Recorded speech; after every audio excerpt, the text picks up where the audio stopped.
제가 아이 얘기를 자꾸 해서 아이한테 좀 미안한 감이 있지만 저희 집 아이한테는 애착 이불이 하나 있습니다. 그래서 그 이불을 굉장히 좋아하는데 애가 지치고 힘들 때마다 그 이불을 찾습니다. 이불 속에 몸을 딱 누이고 그 이불의 품에 안기어서 안식을 얻는 것을 자주 보게 됩니다. 그 모습을 이제 제가 늘 보다가 하루는 이제 이 아이한테 질문을 던졌습니다. 아빠가 좋아? 이불이 좋아? 뭐라고 대답했을까요? 네, 어떻게 하셨죠? 이불이 좋아! 딱 이러는 거예요. 이 대답을 딱 듣는 순간에 순간적으로 제 안에 배신감과 상실감이 찾아왔습니다. 아니 내가 너를 위해서 잠도 못 자고 얼마나 사랑을 쏟아줬는데 이불이 좋다고? 딸 키워봐야 다 소용없군. 이런 생각이 잠깐 이렇게 스쳐 지나갔습니다. 물론 지금은 그 이불이 제 상대가 되지 못합니다. 악플보다 무서운 게 무플이라는 그런 말이 있을 정도로 사실 이 무관심이라는 문제는 굉장히 견디기 어려운 문제 중에 하나입니다. 가족 여행을 떠나려고 신나서 계획을 세우는데 어디 갈지 뭘 먹을지 계획을 세우는데 나만 신나고 다른 가족들이 일절 그 가운데 전혀 동참하지 않는다면 어떤 마음이 들겠습니까? 나 혼자 여행 가냐? 때려쳐라. 이런 마음이 아마 그 마음 가운데 들겠죠. 그 속에 분노가 차오르기 시작할 겁니다. 교회에서 무언가를 해보려고 모이자고 하는데 아무도 그 일에 관심을 갖지 않는다면 어떨까요? 대청소합니다. 모입시다 했는데 2명 왔어요. 그러면 어떤 마음이 들까요? 내가 이렇게 하는 게 이 사역이 정말 의미가 있나? 준비하는 사람은 굉장히 지치고 낙심이 찾아올 것입니다. 이처럼 누군가로부터 외면당하고 또 거절당하는 것은 사실 굉장히 고통스럽고 힘겨운 일입니다. 우리가 함께 읽은 이 시편 22편의 말씀은 다윗의 시로 알려져 있습니다.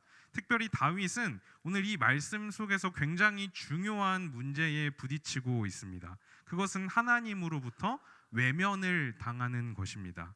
이 문제는 너무나 중요한 문제이기 때문에 우리가 오늘 이 말씀을 좀 주의 깊게 살펴보고 우리 마음 가운데 새겨야 할 필요가 있습니다.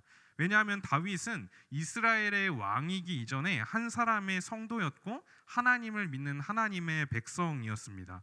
그렇기 때문에 이 말씀은 다윗의 고백이라고만은 할 수 없습니다. 우리가 정말 하나님의 백성이라고 한다면 우리에게도 이 말씀은 너무나 중요한 의미를 가지기 때문입니다. 시편 22편은 성도가 하나님의 백성이 이 세상에서 살아가면서 하나님과의 관계 가운데 겪게 되는 굉장히 실제적인 문제에 대해서 우리에게 말씀해 주고 있습니다.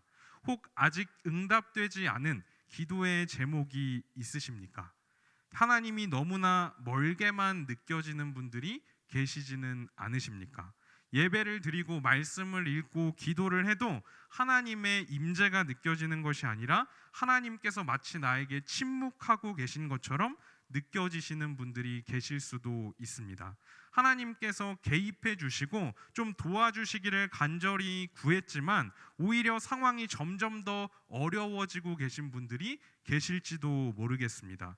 분명히 하나님을 믿고 있는 건 맞는데 이해할 수 없는 고통이 내 삶에 여전히 찾아오고 있다면 우리가 오늘 이 말씀을 더더욱 기억하고 붙잡을 필요가 있습니다. 오늘 이 본문은 우리가 신앙의 여정 가운데 붙잡아야 할 진리가 무엇인지를 우리에게 너무나 선명하게 보여주고 있습니다. 이 시간에 우리가 이 본문을 통해서 우리에게 보여주는 그 진리를 붙잡고 그것을 우리의 기도의 제목으로 삼을 수 있는 시간이 되기를 바랍니다. 먼저 오늘 본문에서 이 시인이 어떤 고통을 겪고 있는가 이것을 먼저 좀 살펴보도록 하겠습니다. 그것은 하나님과의 단절감입니다. 1절에서 시인은 이렇게 고백을 하고 있죠. 내 하나님이여 내 하나님이여 어찌 나를 버리셨나이까 이렇게 고백합니다. 시인은 지금 하나님께서 자신을 버리셨다고 느끼고 있습니다. 하나님께서 계시기는 하지만 하나님이 나와는 너무 멀리 떨어져 있어서 더 이상 하나님께서 나와 함께하지 않으신다고 느끼고 있는 것이죠. 밤낮으로 하나님께 부르짖고 외쳐도 하나님께서 자신에게 아무런 응답도 해주시지 않는다고 탄식하고 있는 것을 볼 수가 있습니다.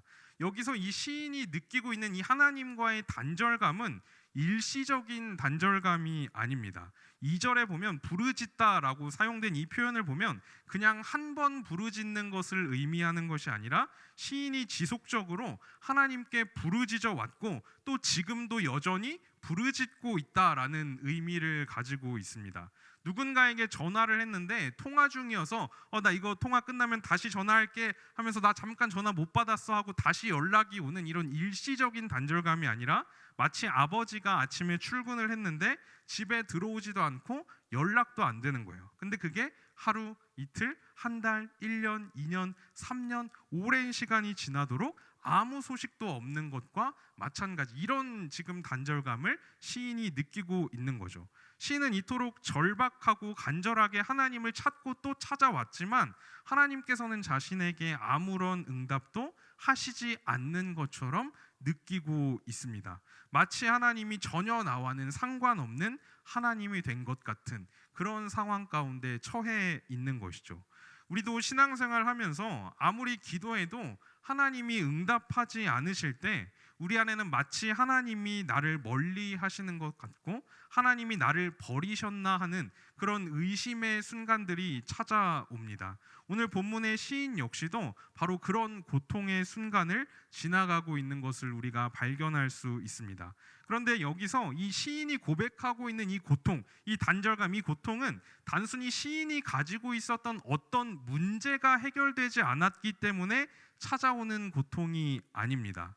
우리는 때때로 육신의 고통 때문에 하나님을 간절히 찾을 때가 있습니다. 하나님, 이 병을 좀 고쳐 주십시오. 하나님, 나의 건강을 좀 회복시켜 주십시오. 하나님을 간절하게 찾는 거죠. 하지만 그렇게 기도한다고 해도 항상 모든 병이 다 나음을 잇고 건강을 회복하게 되는 것은 아닙니다.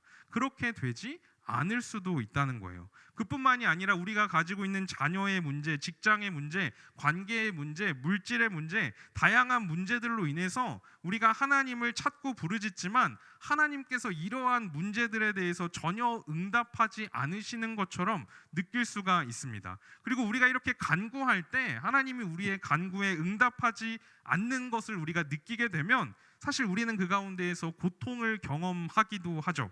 하지만 시인이 이 시에서 고백하고 있는 이 고통은 단순히 문제가 해결되지 않는 고통이 아니라는 것입니다. 시인은 그보다 더 깊은 고통에 대해서 오늘 본문에서 이야기하고 있습니다. 그것은 어떤 고통이냐면 하나님과 단절되는 고통입니다. 하나님의 임재가 느껴지지 않는 것에 대한 고통이라는 것이죠. 예수님은 십자가에 달려 죽으시기 전에 오늘 본문 1절의 말씀을 외치셨습니다. 나의 하나님, 나의 하나님, 어찌하여 나를 버리셨나이까? 이 말씀을 십자가 위에서 외치셨어요. 이 고백은 단지 예수님께서 겪고 계신 극심한 육체적인 고통 때문에 외치신 것이 아닙니다. 십자가에 달리시기 전에 예수님은 로마 군인들에게 잡히시고 온갖 고문을 당하십니다. 채찍질에 살점이 뜯겨 나가셨고 또 가시관을 쓰시고 손과 발에는 못이 박히셨습니다. 예수님은 이처럼 십자가에 달리시기까지 감히 상상하기 어려운 극심한 육체적인 고통을 겪으셨습니다. 하지만 그 모든 순간에 예수님의 반응은 어땠냐면 단 한마디의 말도 그 입 밖으로 꺼내지 않으셨어요. 그저 침묵하심으로 그 모든 육체적인 고통을 다 감당하셨습니다. 그런데 예수님께서 십자가에서 죽으시기 바로 직전에 바로 이 시편의 고백을 크게 소리 높여서 외치신 것을 우리는 성경을 통해서 볼 수가 있습니다. 그 순간에 예수님께서 그 십자가 위에서 겪으신 그 고통은 이전의 다른 모든 고통과는 차원이 다른 고통이었습니다. 그 고통은 바로 하나님과 단절되는 고통이었습니다. 예수님은 십자가 위에서 하나님과의 관계가 끊어지는, 하나님의 그 임재가 사라지는 그 지옥의 고통을 겪고 계셨던 것입니다. 사람이 겪을 수 있는 고통 중에 가장 극심한 고통은 사랑이 끊어지는 고통입니다. 장례식장에 가면 많은 사람들이 눈물을 흘리면서 오열하는 모습을 보게 되죠. 무엇이 그들을 그토록 슬프고 고통스럽게 만들었을까요? 바로 사랑하는 이의 죽음입니다. 이제는 죽음으로 인해서 사랑하는 사람과 그 어떠한 관계도 맺을 수 없게 된 것이죠. 더 이상 사랑을 할 수도 없고 사랑을 받을 수도 없게 되었다는 그 사랑의 단절이 그들의 마음 가운데 극심한 고통과 슬픔을 불러일으키는 것입니다. 더욱이 그 관계가 일평생을 함께 해온 관계라고 한다면 그 고통은 아마 더 극심한 고통이 될 것입니다. 그런데 하나님과 예수님께서 맺고 계신 그 관계는 단지 30년, 40년, 50년 맺으신 관계가 아닙니다. 하나님과 예수님은 영원 전부터 함께 하셨고 서로를 완전하게 사랑하신 가장 순전한 사랑의 관계를 맺고 계셨습니다. 그런데 십자가 위에서 예수님께서 우리의 죄를 대신해서 하나님과 그 사랑의 관계가 끊어지는 고통을 경험하신 것입니다. 그 고통은 모든 고통을 침묵으로 감당하시던 예수님조차도 큰 소리로 부르짖게 하는 무한한 고통이었던 것이죠.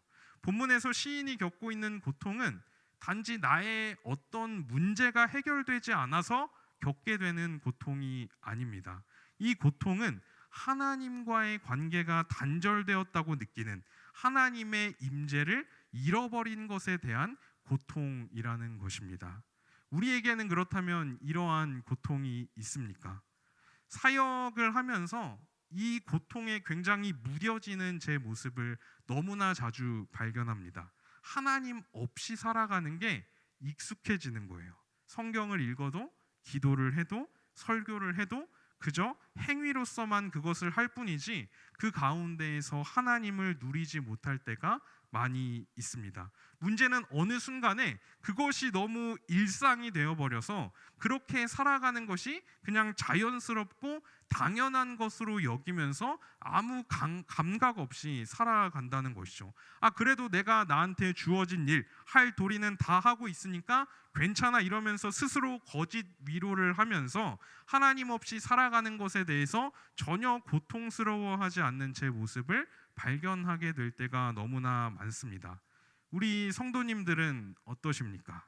매주 교회에 나오고 있지만, 매일 성경도 읽고 기도도 하고 있지만, 여러 가지 다양한 봉사와 사역들을 감당하고 있지만 그 가운데에서 정말 하나님의 임재를 경험하고 그 가운데에서 정말 하나님과의 그 친밀함을 누리고 계십니까? 어쩌면 그냥 내가 하고 있는 그 행위 자체에 안주하면서 그것에 만족하고 그렇게 하나님을 잃어버린 채로 살아가다 보니까 그렇게 살아가는 것이 고통이라는 것조차도 인식하지 못한 채로 혹 머물러 있지는 않으십니까? 우리 안에 이 고통이 회복되기를 바랍니다. 하나님을 잃어버린 채로 살아가는 것만큼 큰 고통은 없습니다. 하나님과의 단절감은 우리에게 전혀 당연한 것이 되어서는 안 됩니다.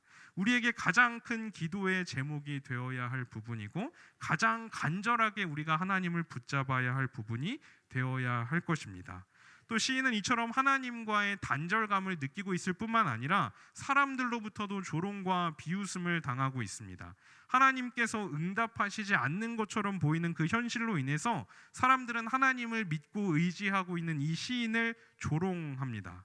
열왕기상 18장에 보면 엘리야와 바알과 아세라 선지자들이 싸우고 있는 장면을 기록하고 있습니다. 바알의 선지자들이 큰 소리로 뛰면서 바알이여 우리에게 응답하소서 소리 높여서 외치지만 아무런 일도 일어나지 않습니다. 그러자 엘리야가 바알의 선지자들을 이렇게 조롱합니다. 열왕기상 18장 27절입니다. 정오에 이르러는 엘리야가 그들을 조롱하여 이르되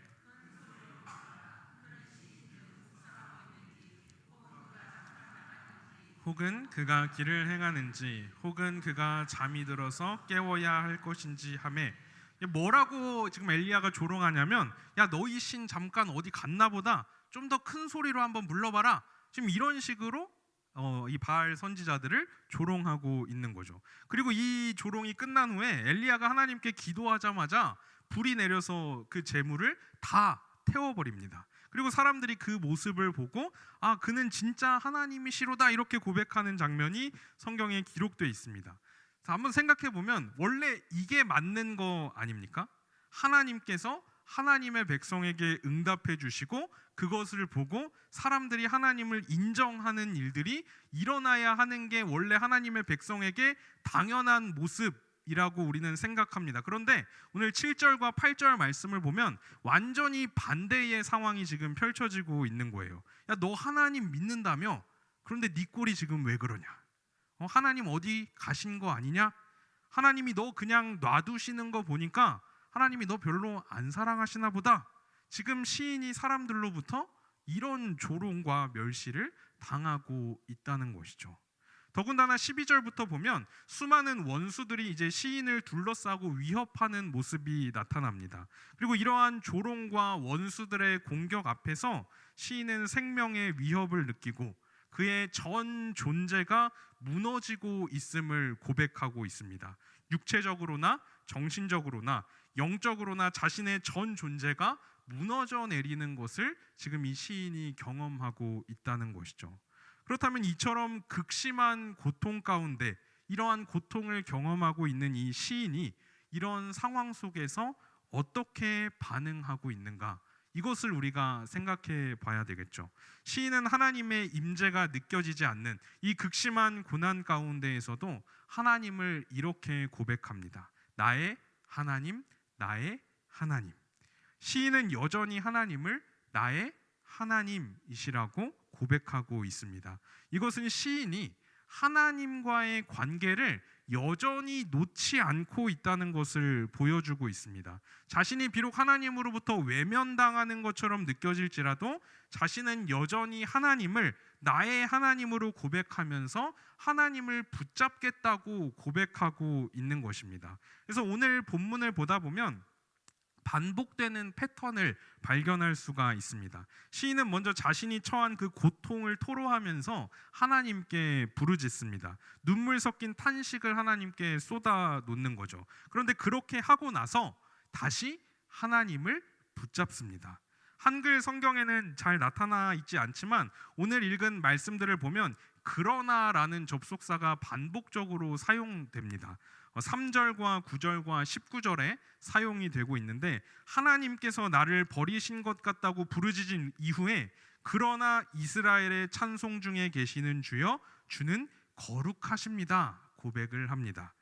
또 자신이 사람들로부터 수치를 당하고 있다고 부르짖은 이후에 그러나 주께서 나를 모태에서 나오게 하시고 내 어머니의 젖을 먹을 때에 의지하게 하셨습니다 라고 고백합니다. 강력한 원수들이 자신의 존재를 산산조각내고 있다고 부르짖은 이후에 그러나 여호와여 멀리하지 마옵소서라고 고백하고 있는 것을 볼 수가 있습니다. 시인의 이 처절한 싸움이 느껴지십니까? 시인은 지금 놀라운 믿음의 싸움을 싸워가고 있는 중입니다. 현실과 믿음 사이에서 끝까지 믿음을 따라가기 위해서 몸부림치고 있는 것이죠. 내가 비록 절망과 고통 속에 있지만 하나님은 여전히 하나님이십니다. 나의 감정과 경험만으로는 결코 하나님을 다 판단할 수 없습니다. 이런 믿음의 씨름을 시인이 계속해서 해나가고 있는 것을 우리는 발견할 수 있습니다. 이것은 하나님의 백성들이 이 땅에서 겪게 되는 실제적인 싸움이 무엇인지를 너무나 분명하게 보여주고 있습니다. 오늘 말씀을 다시 한번 보면 시인은 계속해서 하나님을 붙잡아요. 믿음을 고백합니다. 근데 그렇다고 문제가 해결되었느냐? 그렇지 않습니다. 여전히 응답이 없었고 여전히 사람들로부터 조롱받았고 여전히 원수들로부터 생명의 위협을 당합니다. 이것이 우리가 처해 있는 현실입니다. 여전히 문제가 있고 여전히 고통이 있습니다. 하지만 그럼에도 믿음을 포기하지 않는 것입니다. 다시 일어나서 하나님을 신뢰하고 하나님을 의지하고 하나님을 붙잡는 것입니다. 이 믿음이라는 것은 모든 문제와 고통을 해결해 주는 열쇠가 아닙니다. 오히려 믿음은 열쇠가 아니라 모든 문제와 고통을 해석하게 해주는 안경이라고 할 수 있습니다. 비록 이해할 수 없고 여전히 고통이 끝나지는 않았지만, 문제가 해결되지는 않았지만, 그럼에도 하나님을 신뢰하면서 처절할지언정 끝까지 하나님을 붙잡고 나아가는 것이 믿음이라는 것이죠. 그래서 믿음은 어떤 문제가 해결될 것이라는 막연한 환상을 만들어내는 것이 아니라 그 고난의 현장을 하나님과 함께 통과하도록 만들어 줍니다. 예수님께서 십자가 위에서 이 고백을 외치셨을 때 그것은 그저 절망 섞인 울부짖음이 아니었습니다. 햇빛이 없으면 꽃은 시들고 태양이 멈추면 지구의 생명체는 살아갈 수가 없습니다. 마찬가지로 우리 모두는 하나님의 임재 없이는 살아갈 수 없는 존재입니다. 예수님이 십자가 위에서 죽으시는 그 순간 예수님은 하나님의 그 임재를 잃어버리셨고 그 즉시 영원한 어둠과 고립을 경험하셨습니다. 영혼이 해체되는 그 무한한 영적인 붕괴, 그 무한한 고통을 예수님께서 십자가 위에서 겪으신 것이죠. 그런데 예수님께서는 그 무한한 고통 가운데에서 무한한 신실하심을 보여주셨습니다. 여전히 하나님을 나의 하나님이라고 고백하시면서 하나님과의 관계를 놓지 않으셨고 끝까지 하나님을 신뢰하셨습니다. 나의 하나님, 나의 하나님, 어찌하여 나를 버리셨나이까 라고 외치실 때 예수님의 이 고백은 하나님과의 관계를 신뢰하며 하나님을 향한 그 믿음을 고백하는 절대적인 충성과 사랑의 고백이었다는 것입니다. 가장 슬프고 가장 비참하고 가장 절망적인 상황에서 예수님은 사실상 하나님을 향해 이렇게 외치신 것입니다. 당신은 여전히 나의 하나님이십니다. 나는 여전히 당신을 사랑하고 신뢰하겠습니다. 이 고백을 예수님이 십자가 위에서 하고 계셨던 것이죠.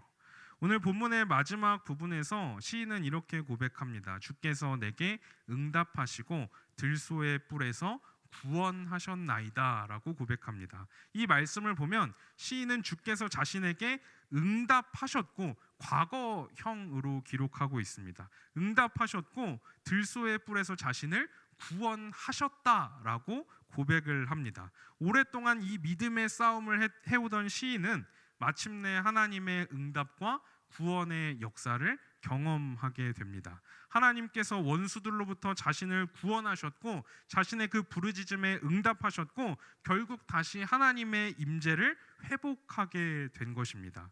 그래서 시인은 자신의 또 다른 시에서 이런 고백을 하고 있습니다. 시편 37편 28절 말씀입니다. 같이 읽어보겠습니다. 여호와께서 정의를 사랑하시고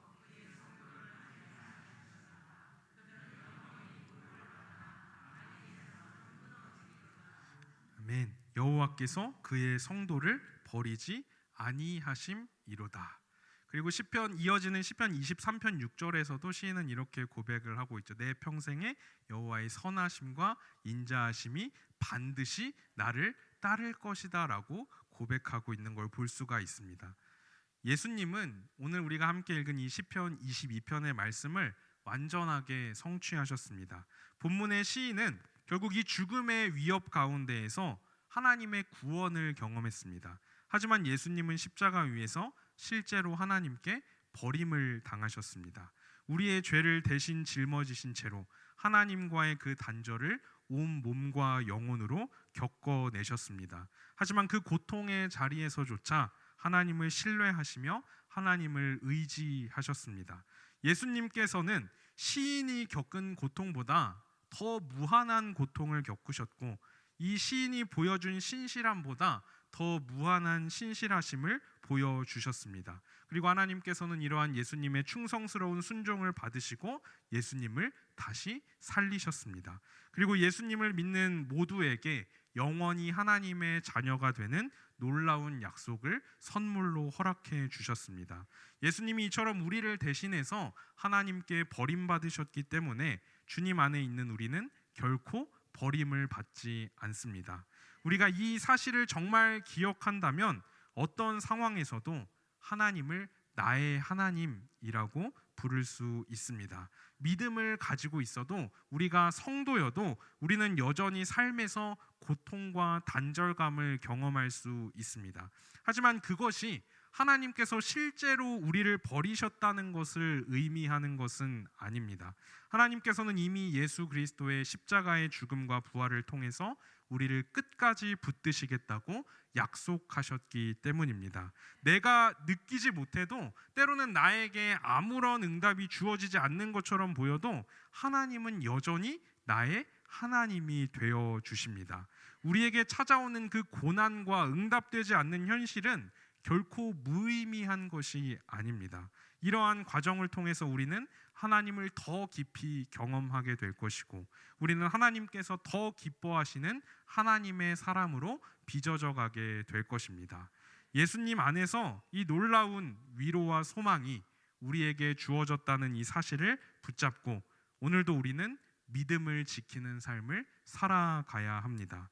우리에게는 끊임없이 현실의 문제와 원수들의 공격과 또 때로는 영적인 단절감이 반드시 찾아올 것입니다. 하지만 오늘 말씀을 통해서 그것은 그저 우리가 느끼는 느낌일 뿐이지 실제로 하나님께서 그리스도 안에 있는 우리를 단 한순간도 놓으신 적이 없다는 그 사실을 우리는 기억해야 할 것입니다. 그리고 다시 일어나서 다시 말씀으로 나아가고 또 다시 기도의 자리로 나아가고 다시 예배의 자리로 다시 섬김의 자리로 나아가야 할 것입니다. 그럴 때 우리는 반드시 하나님의 임재를 회복하게 될 것입니다.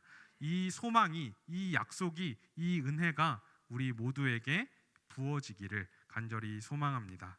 기도하겠습니다. 하나님 아버지, 우리의 삶 속에서 때로는 우리의 현실이 너무나 크게 느껴져서 하나님이 마치 나를 버리신 것 같고 나의 안위에는 전혀 관심이 없으신 것처럼 느껴지는 순간들이 있음을 고백합니다. 하나님, 하지만 그것은 결코 사실이 아니라는 것을 우리가 다시금 기억하며 나아가기를 원합니다.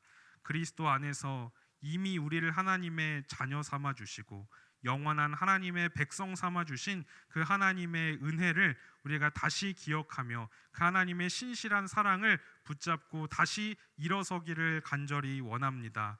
혹여나 우리 안에 하나님과의 그 끊어진 단절감 때문에 고통 가운데 있는 이들이 있다면 하나님 이 시간 위로하여 주시고 주님이 우리를 결코 놓으신 적이 없으시다는 이 사실을 붙잡고 다시 일어나 힘을 내어 주님께로 나아갈 수 있도록 우리에게 필요한 은혜를 공급하여 주시옵소서. 그래서 우리의 삶이 날마다 하나님의 임재를 경험하는 삶이 되게 하여 주시고 어떠한 상황이 나에게 찾아온다고 할지라도 그 가운데에서도 여전히 하나님은 나의 하나님이십니다 고백하며 우리를 끝까지 붙잡고 계신 그 끊을 수 없는 하나님의 사랑을 찬양하는 복된 삶이 되게 하여 주시옵소서. 그래서 우리 모두가 하나님의 그 임재 가운데 하나님께 영광 돌리며 하나님의 뜻을 이루어가는 아름다운 하나님의 사람들이 되게 하여 주시옵소서. 예수 그리스도의 이름으로 기도합니다. 아멘.